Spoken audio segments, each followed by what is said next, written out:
Hi friends, வாங்க இன்றைக்கி நம்ம சூப்பரான டேஸ்ட்டில் வாயில் வச்சதுமே கரையக்கூடிய தேங்காய் பால் அவல் அல்வா எப்படி பண்ணலான்னு பார்க்கலாம். அதுக்கு ஒரு கப் அளவு அவல் எடுத்துக்கோங்க. நான் வெள்ளை அவல் எடுத்திருக்கேன். நீங்கள் சிவப்பு அவல் வேணுமாலும் எடுத்துக்கலாம். ரெண்டுக்குமே ஒரே டேஸ்ட்டு தான். அவலை மிக்ஸி ஜாரில் சேர்த்து நல்லா பவுட்ரு பண்ணி எடுத்துக்க போகிறோம். பாருங்கள், இந்த மாதிரி பவுட்ரு பண்ணி எடுத்தாச்சு. அடுத்ததாக நம்ம தேங்காய் நான் காமிச்சிருக்க அளவு தேங்காயே போதுமானது.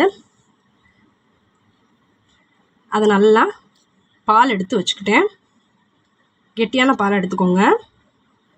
2 வட்டு கருப்பட்டியாக எடுத்து அதை 2 டம்ளர் தண்ணி ஊற்றி பாகு எடுத்து வடித்து எடுத்து வச்சுக்கிட்டேன். இது மாதிரி எடுக்கும்போது மணல் இருந்தாலும் நம்ம வடித்து எடுத்துடலாம் கருப்பட்டியில்.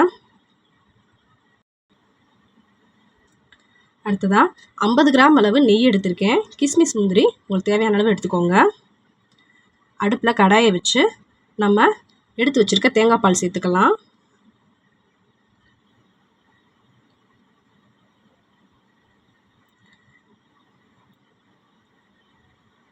ரொம்ப கொதிக்க விட்டுறக்கூடாது.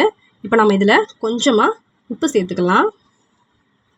உப்பு சேர்க்கும்போது ஸ்வீட்டோட டேஸ்ட்டு நல்லாயிருக்கும். நம்ம பவுட்ரு பண்ணி வச்சுருக்கிற அவலை இதோடு சேர்த்துக்கலாம். கட்டி விழுகாமல் நல்லா இது மாதிரி கிளறி விடுங்க. கைவிடாமல் கிளறுங்க.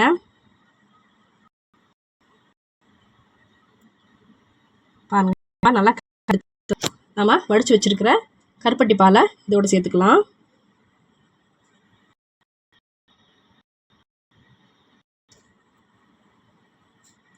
பாகை சேர்த்து நல்லா கிளறி விடுங்க.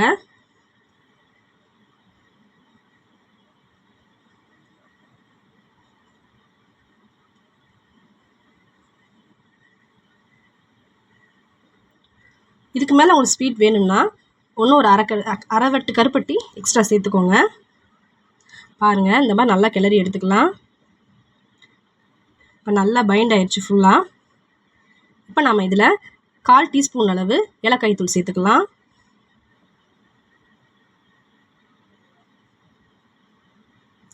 ஏலக்காய் தூள் சேர்த்துக்கும் போது இதில் நல்லா மணமாக இருக்கும்.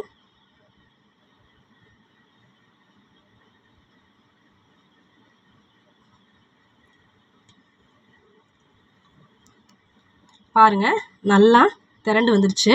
இப்போ நம்ம கிஸ்மிஸ் முந்திரி சேர்த்துக்கலாம். நான் வறுத்து சேர்க்கலை, இது அப்படியே சேர்த்தாலே டேஸ்ட் நல்லாயிருக்கும். இப்போ நம்ம எடுத்து வச்சுருக்க 50 கிராம் அளவு நெய் சேர்த்துக்கலாம். நெய் சேர்த்ததும் நல்லா இது மாதிரி கிளறி எடுத்துக்கோங்க. பாருங்கள், அல்வா ரெடி ஆயிடுச்சு.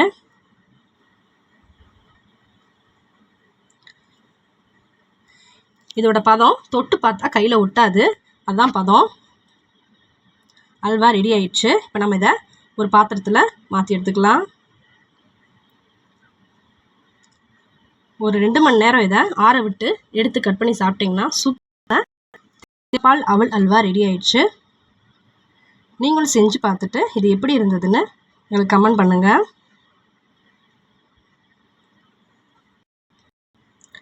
லைக் மறக்காம சப்ஸ்கிரைப் பண்ணுங்க. நான் கார்னிஷுக்காக மேலே முந்திரி பருப்பும் கிஸ்மிஸும் இது மாதிரி சேர்த்துக்கிட்டேன்.